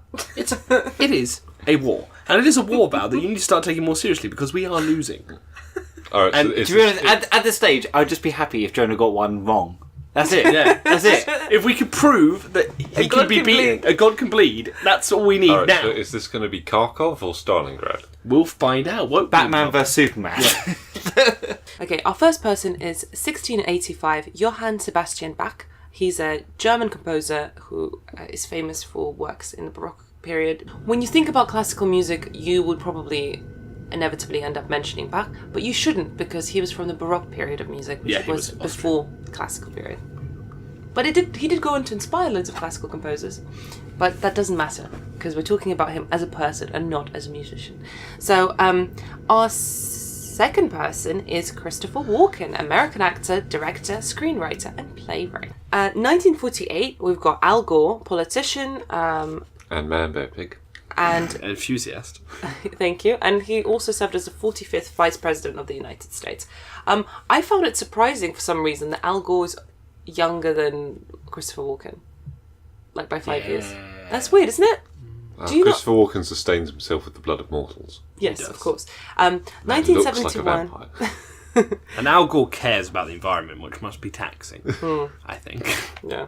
1971, we've got Ewan McGregor, Scottish actor and director. I'm always really pleased about candidates like Ewan McGregor who are technically Scottish, but like realistically are such a big part of Hollywood and America, because I get to feel good about the fact that I picked celebrities who are from different parts of the world, but actually still give you people that you will know and recognise. And lastly, we've got 1996, one that you guys probably won't know, and her name is Liza Koshy. She's an American actress, Viner, YouTube personality, fuck off. comedian, and TV host. What's her name again? Just so I can... I'm just going to put right now, if this bitch messes up the United Offensive, I swear to God. Wait, Liza. Jonah won't know. This is new ground. Yeah. So what was her name again? Liza Koshy. Seriously, Val, do not put this kind of crap in our famous facts. Jesus Christ. She's an incredibly famous person. Deserves to be on this list. I don't put in random YouTubers. I don't put in fucking, like, anyone. I'm going to look up March 31st after this, right? And I see someone, like... There will be someone that you think should be on there, but the point is there's a range of people. There was definitely a Roman emperor. There was definitely a Roman emperor. There's always a Roman emperor. And I stand a chance for a Roman emperor. I stand a chance of 996 fucking... Neither do I. Those are our people. Now let's see our facts. So fact number 1 is that this person was raised by their brother after being orphaned at the age of 10. Okay, boys, so what do we think? Do we think it was Bach? Do we think it was Liza Koshy? Do we think it was Ewan McGregor, Christopher Walken, or Al Gore? Who was orphaned at the age of 10? Starting with Jam. Jam, who do you think? Who do you think it was? Al Gore. Al Gore. Sully, who do you think it was? No. Sorry? Dark Jonah. one goes next. Jonah, who do you think it was? I'm going to say Bach. The whole point is to be attacking from both sides. One after him and one before. Sully, who do you think it was? Who was orphaned at the age of 10? Orphan at the age of 10. This is my grand plan. Oh. You say Bach now. Good, because I was actually going to say Bach. Yeah. I You was- see what I'm saying? Because I can try and, break the hegemony and destroy him, whereas you can just follow to whatever he says, so at best we get a draw. United offensive. So you're trying to break through, and he's doing Flavian tactics. Yes. Okay. And together, hopefully, they will So I defeat am you. what, both Hannibal and The And German stick? Reich. on elephants. Fact number 2. This person got 2 councilmen arrested while working their first job out of university. 2 councilmen. Is it Christopher Walken, Ewan McGregor, Mr. Bach, Liza Koshy, or Al Gore? Saul, who do you think it is? So I would say No, vote. You can't do that. Do you not hear the battle plan? And you just swip. Okay, or you want me to keep Thank doing the you same very one? much. Right, okay. Jamesy, who do you think it is? I think that's that Viner or whatever. You think it's Liza Koshy? You think Liza- she arrested 2 councilmen? Was she arrested? So she helped Arrest? Do you mean Yeah, like she was responsible for it? Do you mean like she was actually an arresting officer? She That's a helped. big- So this fact is about helping have 2 councilmen arrested while working at your first job out of university. Al Gore. God damn, I was going to go Al Gore. Well, you You go, can. Al Gore. That's the plan, Saul. I don't want to follow your plan, James. It's the only way to break him down. Okay, So when it doesn't work, you can try your plan next. okay. Yeah, can and I- your plan will be wildcard, baby, which is just throw voting, dab, so pretend you never cared. That's never going to beat him. So We're James- not I don't giving him want- France. So James, you've gone for Al Gore. Just want to have fun. I haven't said I'm going for Christopher Walken. Just want to You've gone for Christopher Walken. Remember who made this series. I was never the aggressor. Viner. I'm going with the Viner. Okay. Well, no, I'm not decided. Oh my god. I'm not please. decided. What you Okay, go so for? Jonah Look, and Saul have gone for Al Gore. Do you want to go for Al Gore? I can't go for Al Gore. I picked Al Gore. Yeah, already. He's already picked I Al Gore. picked Al Gore for the first Okay. one. So I'm going for the Viner. Yeah. Okay, this person was appointed by the French government as the Knight of the Order of the Arts and Letters. Is it Liza Koshy, a knight, Sebastian Bach, Ewan McGregor. Al Gore, Christopher Walken, or Ewan McGregor? It's not fair. Okay, I'm not. All jokes aside, every time I'm sat here and I'm like, oh, maybe you were great. Then you've like, I wasn't. Stick to the plan, Saul. Yo, I know. The thing is, it seems like I am sticking for the plan because I agree. Good. Stick to the plan. Val, I'm going to say... You can't say Liza Koshy because it's very clearly a male title. So you've got Bach, Walken, Al Gore. He said Al Gore. To He's choose got from. Bach, Walken, McGregor. Yeah. I'm saying... Bach. This person was able to get a one-on-one meeting with the President of the United States. I feel like it might not be Bach. Have we all got... Christopher Walken. Say Christopher Walken and stick to the plan. Shouldn't ride your men so hard, you know. Well, the thing is, man. right, I'm sitting here burning in hellfire so he can follow safely Yeah, but why behind didn't you just copy him and then I went wild card? It's his natural talent. It's his natural To ability. go against... We've tried his style. No, you haven't. We've tried him wildcarding. It hasn't worked. So James- No, I'm saying you James has copy too- him James and I has- wild card. He has too much pride to be right because I'm right. So you have to do that. I know I'm not supposed to give my opinion, but I would say go wild card because you only live once. Absolutely shut your mouth. This entire thing's invalid. You can't interfere. What do you mean? You can't interfere now. He's going to not do it. You've literally ruined us, Val. You've ruined us again because you want Jonah to win. You want 1,000 years of Jonah to reign over fate because you were in What do I gain cahoots. from- How can he get every one of them right every single No. week without fail if you're It not in makes me- cahoots? It Do you want makes me to me feel turn? like such a bad I'm researcher. changing. Don't do it, Saul. I'm Stick to changing. the plan. Changing my answer. Stick to the plan. Change my answer. I'm going for the fucking Viner. Oh, please, Saul, don't go for the fucking Viner. Don't go for the Viner. Viner met Trump. Oh, God. Okay. Oh, I haven't even picked anyone. Well, It's all hope is lost. Oh, Who are you going for? Go for who the some. fuck do I have left? You have Ewan McGregor And Christopher and Walken. Christopher Walken. Christopher Walken, who cares anymore? And the last one is that this person hates having their food prepared for them and thus has avoided restaurants, cafes and diners. That's clearly a fucking Christopher Walken thing to do. Well, guess who has Christopher Walken left? You fucked up, Saul. I have Koshi, I believe.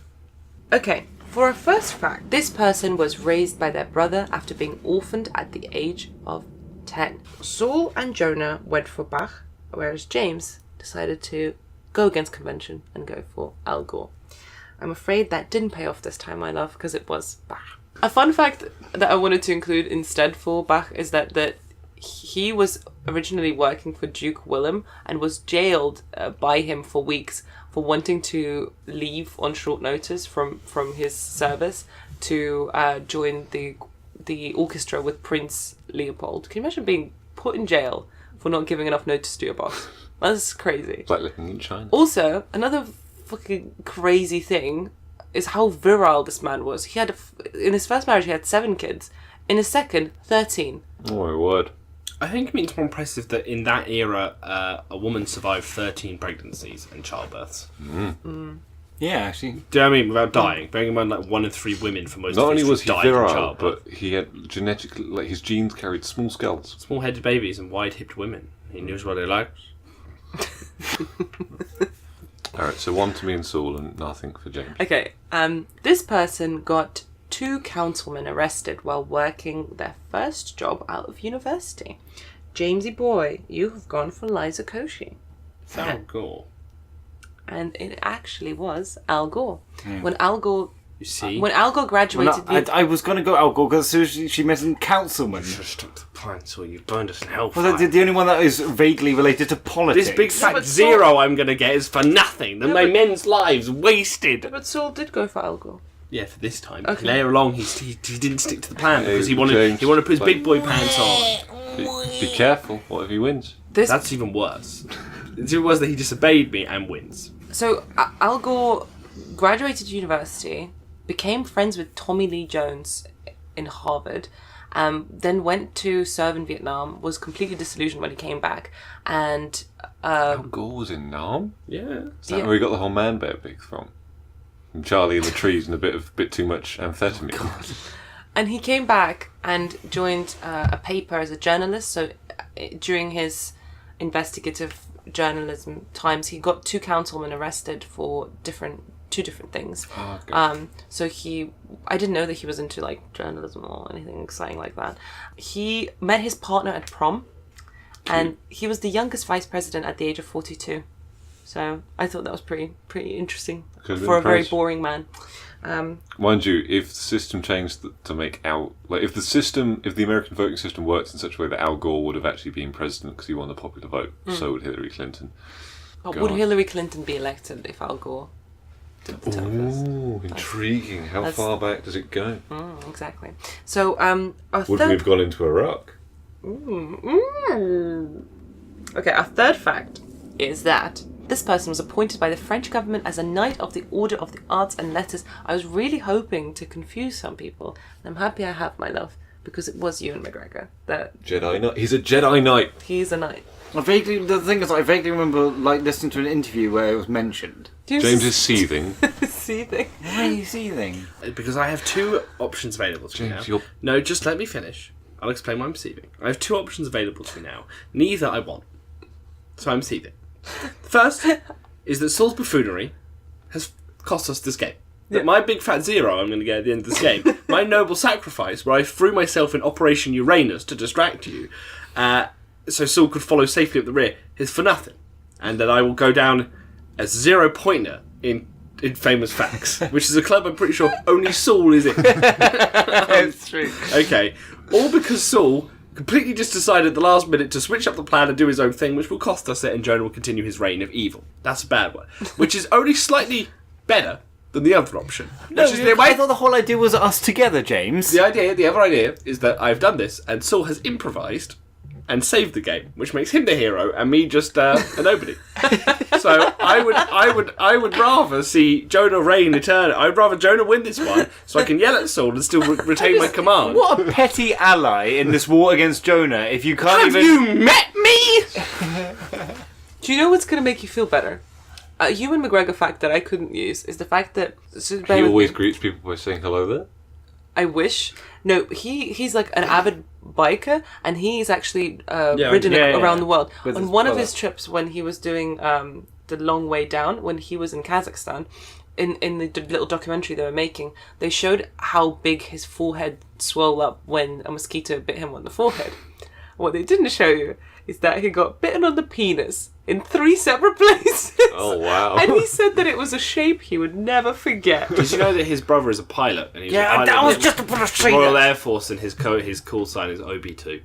Yeah, I'm just going to say that one. Well, were you? Well, I had a plan. So, got me a 0, my sacrifice, and you may have fucked it. You've actually fucked it. No matter what. Okay. Okay, boys, come on. The war's not won yet. Okay. So I know that. So I'm aware of that. okay. So who met the president, wasn't it? No. What's the next Yeah, one? no, next one was met the president. Yes, I believe. this person got to have a one-on-one meeting with the President of the United States. The president in question was actually Obama. Of course it was. And he was being young and hip, and he went for the young one. Yeah, and it was Liza Koshy. Oh. Which means, Saul, you have won. Congratulations. You have won Famous Facts. Oh, well done, Saul. I don't like it. I don't want to win. While James is quietly seething, I'll tell you a little bit more about Liza Koshy. I don't feel comfortable. I feel like a person that's been in an abusive relationship just been told that I can do what I want. That I'm allowed outside. Liza Koshy is hugely successful is a hugely successful creative person, I want to say, because she's done so much stuff since she's started posting videos on Vine. She had a really active YouTube channel, and she regularly hosts on an MTV show and loads of different stuff. But she's also worked with a charity called The Giving Keys, where they have employed 70 homeless people as part of the project in which they make jewellery and are able to make a living for themselves. Oh, that's cool. And also, a less kind of philanthropic one is that her advert with Beats headphones actually has more views than any of the other celebrities featured. Oh, and that wow. includes bigger celebrities that James would probably not be so angry. Fuck more. Wait, so what's score did James get? I did nothing that I wouldn't usually I do. think it's a... No, I know. I almost... What's the next fact? The next fact is that this person hates having their food prepared and thus avoids restaurants, cafes and diners. That person is Christopher Walken. And James, you were right. It was a very Christopher Walken fact, because it is about Christopher Walken. He is actually a fantastic chef. He's actually a fantastic Saul actually chef. got a full house? Yeah, he's got a full house. Nice, man. That put me on 3 and James on... 0. Yeah. 0. Just checking. Just checking, yeah. Yeah. James, you know what will cheer you up? What? Is that facts about Christopher Walken. No, Do you know? Oh no, no. Do you know what will cheer you up? I doubt it. You are now not only in the Zero Club, The 0 Point Club. the 0 Point Club, but you named the 0 Point Club the Saul Club. So you're in my club. The club that you have now put yourself in is still not even yours. I'm fine, Val. I'm fine. Because I get nothing from this. Okay. I am left in ruins because it wasn't even like my plan succeeded. You do get something. We get to talk about prophecy in just a moment. James, We could have ridden into Berlin together. James, your plan did succeed. Why? Because Jonah lost, and your plan was that you knew that I was going to pull the wild card and go mental and not follow your plan. Oh yeah, that was You're my a great plan the general. whole time. Okay. Yeah. Okay, Christopher Walken was a really difficult person to research, not because there wasn't enough to get at. There was too much to get at, Yeah, I and can a lot of imagine. it is so Christopher Walken. Like, for example, did you know that he worked in a circus as a lion tamer? What? Of course he did. At the age of 15, that's what he did. Did you know that he tries to work in a dance for every single one of his characters in every film? Now think about all the films he's been in. In most of the films that he's in, this character dances. What's his at some point. dance in Pulp Fiction? Oh, he does. Yeah, He has been in at least one movie. I shoved your dad's watch in my ass. He just like shuffles away. No, because they're not always huge things, but he likes to do little things. And it made me do a little boogie. Yeah, it's called the working up their booty. He has worked. Work up their boogie, not work up their booty. I mean, that was a Freudian slip because prison pocket. Yeah. Yep. He has worked in at least one I'm movie ruined. every year since 1984. Fair play. So he's made loads of films. He loves dancing, like I said, but he was also the second choice for Han Solo. Did you know that? I knew that. In Force is Awakens, weird. yeah. Hey, it's me. If Harrison Ford Oh, I back thought down. no, You sorry. changed, Dad. I thought That's you were why I hate talking you. about a Han Solo story. No. That's even better. Sure, it's me, but young. No, I was thinking like Force Awakens, and like they were like Harrison Ford. Will you come back to Star Wars? It's Fuck like off. no. Like Christopher Walken, yeah, sure. I've been waiting for this since the beginning. Hey Chewie, you're like the one where. Oh, It's called the Alderaan Hop. Ooh, my plan's gone away. I mean, old one is dead at this That's stage. what I'm saying, the Alderaan Hop. That's just Yeah. Ooh, my planet's gone away. Ooh, that's it's not a acknowledges song, though. A dance. that. He's doing a dance with it. I see. I just don't trust your You judgment fuck anymore. off, Saul. Go and fuck yourself. Fuck me yourself, you cat. You're not my enemy. I declare war. I declare war. I declare war. The United Offensive, it's over. We're at war. 3 ways, baby. This triumvirate was nice. It's gone. last It's time. gone. Okay. There was never a triumvirate because that would mean that we were working together. Well, that you have equal power. Clearly, Jonah is the one in the lead. I said the United Offensive is over. It's all out. mean, at the Total war from now on. Okay, fine. That's fine. I'm going to James, go back to my I 0 promise point you- club. Yeah, you go. I'm not sacrificing myself for your 0 point goal. I would rather come a meagre second most of the time. That's it. We're going to win. The war propaganda's going. I'm going to get my people hyped up. And if we're going to go down, we're going to end the springing. But by fucking God, you're going to burn I really for hope. this. I really hope Jonah wins next week, and I'm back to 0, and then you're just still in the middle. James, I did promise you that you were going to get prophecy, and here it is. Christopher Walken was acting in an incredible film, boys. If you haven't seen it, Check it out. please, There's a series. Please check it out. There are 5 films in this installment. It's called The Prophecy. Viggo Mortensen's in it, the first one. But Viggo Mortensen in the 90s, man. What do you mean? It's a film called The Prophecy. Yeah. It came out in the 90s. Christopher Yeah. Walken's in it and he plays Angel Gabriel, whereas Viggo Mortensen plays Lucifer. It is the I've most... not seen this one. It's incredible. It is a tasty treat for all of your Needs. needs, yeah. An interesting thing about the prophecy, where it links here. First of all, Christopher Walken's in it, but second of all, He wrote it, directed it. he played a guardian angel in Madonna's video for Bad Girl in 1993. Prophecy came out in 95, but it was actually finished filming in 93. And if you look at the characters, they look the same, which means that Bad Girl by Madonna is actually part of the canon of Prophecy. Potentially. I love that. That's brilliant. Also, apparently, Viggo Mortensen said, as you said, when they were working on Prophecy, that Walken on purpose would eat like a huge amount of raw garlic before every scene they had to do together just to be a dick. Wait, what? Sorry? Would eat huge amounts of like raw garlic before every scene they shot together just to be a dick, like just for a joke. Because obviously they have to act in close proximity. Also, The Prophecy, if you didn't want to see it already, was produced by Harvey Weinstein. And that was the end of Famous Facts. Thank you for playing, boys. Commiserations, Commiserations, my love. I will kill you all. Like, Paint this town red. I declare war on you as well as the owner. I declare war. I don't care. I'm walking away from this League of Nations. We're done. We're gonna wage war in the old way, which is where I just run at you with a golf bat when you least expect it. And you know what your reward is for winning?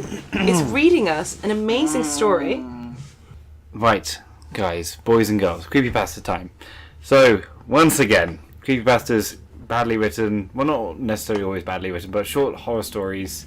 The ones we give you are. Yeah, spread over the internet, like Slenderman, Jeff the Killer. Oh, that's so bad, that one. And then I cut off my own eyelids. Okay, you're blind. The problem is that they're becoming He cuts off self-aware. his own eyelids. Is that Jeff the Killer? Yeah, it's Jeff the Killer. And people are like, he says, go to sleep. And people are like, so scary. And I'm like, it's so honestly shite. What about the Sonic one? Oh, with that bleeding Really eyes. really long Sonic story. The problem is that they're becoming more kind of self-aware, aren't they? So it makes it difficult for you to find us like the true gems of the old internet, which were just terrible. I need to do my research. I need to go. Well, that's I already have. But I need to go back and read like the old creepypastas, but not the ones that I've read because I've read an awful lot of the old ones. Because what I've been doing is reading the new ones. But the thing about the new ones is the fact that they're either boring or not that bad. But then I find something like this. This one is called The Robot Man's Kindness. This is going to be some kind of horror parody of the Bicentennial Man. So, The Robot Man's Kindness. I felt someone press something cold and hard to my head. Good start.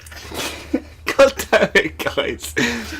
Look, we're foul, perverted, depraved creatures. Everything is a penis. I'm just imagining the Bicentennial Man just Flopping his dick on the back of your dick head. slapping the back. Give me all your money, or I'm gonna blow your fucking brains out. With a cock, I doubt it. 3 men surrounded me. Oh my god, this is part of the story. Oh my god.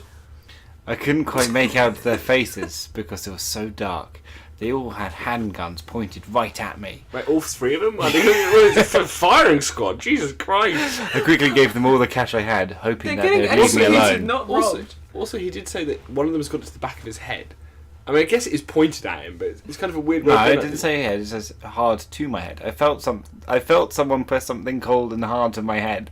So are the other 2 just just in case he misses? Are they also aiming on him as well? Are they also right to his head? No, or has he got like a trifecta from each side? Like everyone's got one like, the bullet's going to meet in the middle. We'll fuck up that lovely hypothalamus. So, I quickly gave them all my cash I had, hoping that they'd leave me alone.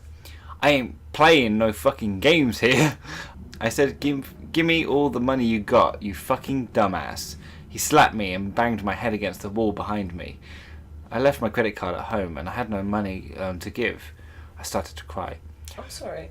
Dumbass? He's calling him a dumbass. He hired fucking 2 more dudes to do the job he There's should be 2 capable more of. guns than are necessary, let's not lie. Like. Maybe it's 3 guys training. do the job. That makes 3 shits. Yeah, that's the thing. I'll give it that maybe you need the backup gun in case this Okay, there's like kid 3 people put guns there. guns. He's just pulled out pocket change. He's just like give me more money, and he's like, seriously, like this. I'm Is, gonna pay you. £1.20 ain't gonna split between 3. Well, yeah, it is 40p. That's good. That's good. Fuck you, dumbass. Maybe that's the problem. Is he gave him like 20 quid, and it's like, dude, I can't split this 3 ways. Give me £1 more, and we got 7 quid each. we'll go to the Londis. Give us £22. We'll spend the £1. We'll get the change. We'll break Okay. the rest of it up. I started to cry. Please, that's all I've got. Bullshit! You have to the count of 3 to stop fucking lying and give me everything you got before I fucking kill you. You got that, bitch? This guy's gonna go down for like murder for He pocket change. jabbed the handgun against my I forehead. can't even buy a big Jaffa Cake box for this. I tried to tell him that I didn't have any more money, but I swear, he was having none of it. He sounds like, obviously, the writer being like, these people are taking my change, and he describes he's describing bullies.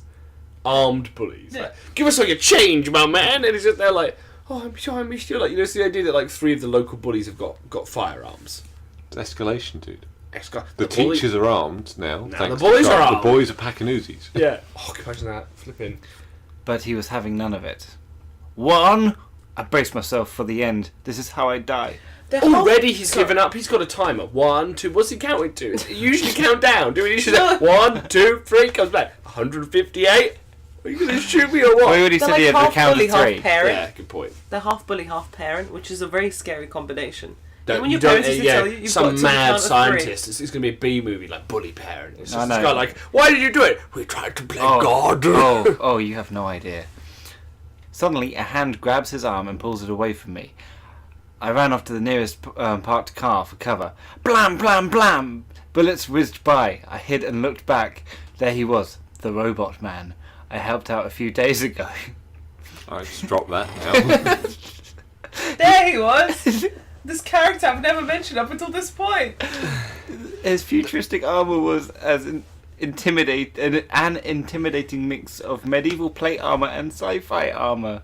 Cute. I watched him casually walk through the I'm gunfire. picturing the Tin Man from The Wizard of Oz, but with some Borg attachments. Honestly, I was envisioning a medieval knight, but with like lasers where the holes should be, like like neon. The Neon Knight. Neon knight. I watched him casually walk through the gunfire. It was like watching a scene right out of a Superman movie. Can I point out these? So it happens. It doesn't just happen in bad creepypastas. It happens in so many films where there's like an indestructible foe, who like the bad dicks are shooting. You know, they're offloading. Like it comes to a point where if you have like an AR-15 and a big metal robot came out and was like, "Citizen, you will be killed," and you went, and it just came towards you. How long do you think it'd be before you go? I'm going to start running while I've still got 20 metres between me and James, it. too late. There was a bright light. There was a bright flash of light when I could see a few minutes later, one of the guys was lying on the ground in a pool of blood with his skull caved in, and the robot man had moved over 10 feet towards in an instant. Another thing. Action. I can see it now. So clear, so crisp, visceral. Another thing I wanted to mention when you were like, at what point do you stop shooting? Is that a lot of the time when you see like a protagonist which is like terribly overpowered, I often think of like the antagonist in the situation and how scary it is for them. Think about, you are so insecure in your ability to rob people. You hired 2 boys to back you up. Well, you fucking. In this universe, there's robot men. Of course, you need 3 people to rob 1 dude. But do you get what I mean? Like, it must be really scary for those bullies right now. Well, a gigantic robot, a neon knight has emerged and been like, he's my I friend. know that you want some more action. Okay. No, The last standing mugger charged at robot man. Brave What or an foolish. idiot. He kicked the crook in the knee, bending his leg backwards. I could hear the crunching as his leg broke. And the crook saying, this was bound to happen. I don't know why I did this. I just wanted to die with my friends. The mugger screamed in pain and collapsed. A punch to the face to silence him. Can I point out they're muggers, right? Yeah. Now, yeah, I know they were using firearms. Yeah. But we have no idea. I just want to point this out, Mr. Robot Man. I don't want to sound like, a DA here. Were they armed? How do we know that these muggers were muggers at all? Maybe this Roboman is the real menace. I'm James Jonah Jameson. This is Daily Bugle. I'm saying, what brutal violence for this kid, because I'm assuming he's like a kid. He's like, they were going to steal my sneakers and my skateboard. I like the idea that it's actually a 55-year-old man. No, Robot Man, thank you. He picks him up, takes him home like like a romance film, like carrying him out. Like, we're going to make sweet bonk love. And then the effect fades, and it's actually like this big fucking nurse that's taking him back to bed because he's hallucinating because he's mentally ill. I need more jelly. Robot Man turned to me and said, "Consider this to be a kindness, human." His voice was robotic yet lively, with a thick accent I couldn't recognise. Before I could get a single word out of my mouth, he ran off into the alleyway. I followed. "Wait, I just wanted to say thank you. I love you, Robot Man. We can never be together." I lack the necessary appendages to bring you any joy. No, it's not lively enough, James. Oh, good point. I lack any of the. Oh fuck me! I can't wield. I imagine it's like Siri but with a strong accent, because not Siri, Alexa. When you listen to Alexa, whenever she responds to anything, she's like, "Okay, let's do that." I now." love the idea of this robot like crushing someone's skull in, turning around, and in Alexa's voice being like, Are there any more muggers? No, she's like, I'm sorry, I don't recognise that when it's screaming out for help. I'm sorry, I don't know anything about Chairman Mao Zedong. I've just done a Google search. And I found goat videos. I'm sorry, no device called My Mother exists. Okay. Wait, I just wanted to say thank you. I turned the corner and he was gone. I go back to the scene and I see 3 men unconscious on the sidewalk with horrific injuries.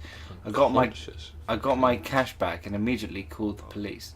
While on the phone with the dispatcher, I noticed blood on my shirt. It was mine. All right, what's the horror? What? What's the horror? He is the robot man, just crudely wearing human skin. He'd been shot. Like the robot man. Did the robot man kill him? Well, no, the plot. Obviously, okay. So far, the power was within him the whole time. He was so mental that he thought he was the Neon Knight. So he allowed himself to get shot multiple times. Yeah, apparently at some point. In all that both theories are in the comics. The author of this has not responded. Oh, mysterious. Because it's a school day. No. I might have checked this guy's profile. He's like in his 30s. No. No, please don't tell me he's in his 30s. Yeah, I went through his Reddit profile and just found a picture of him. I was like, oh. Okay, well now I think he may be a bit, touched, and I don't want to make fun of him too much. Recently, days like the Roboman came and saved me, and I was the Roboman because my mother said that the power to be good is within all of us. And I'm there like, oh, I don't feel like I make fun of this person. You know what I'll say? I like the element of surprise because I didn't see the fact that the Roboman Man was coming. at all. The thing was called the Robot Man. No, I know, but This is, we were talking about the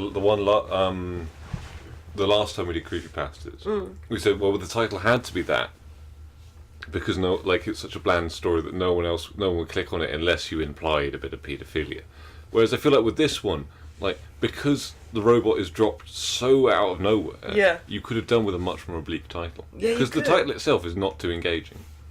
What was it? It was called the Robot Man's Kindness. The two working theories are the fact that he got shot in the crossfire, or a stray bullet, or that he played his actions out in his head using Robot Man and had in real life taken a few bullets and just viciously murdered 3 men. Well, they're unconscious, they're not viciously murdered, in a horrible rage.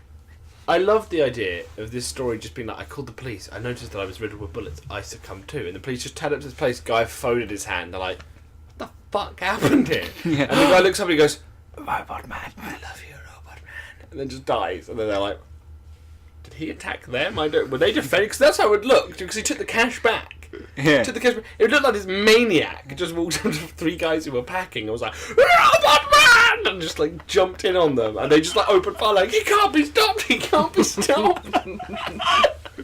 The stupidest thing about that is the fact that one of them had a gun to his fucking head. How did that guy, no wonder he needed his backup. He was like, I'm not Well, sure. no, because obviously if he was the Robot Man, he would have twisted the gun away and blam, blam, blam, and also, yeah.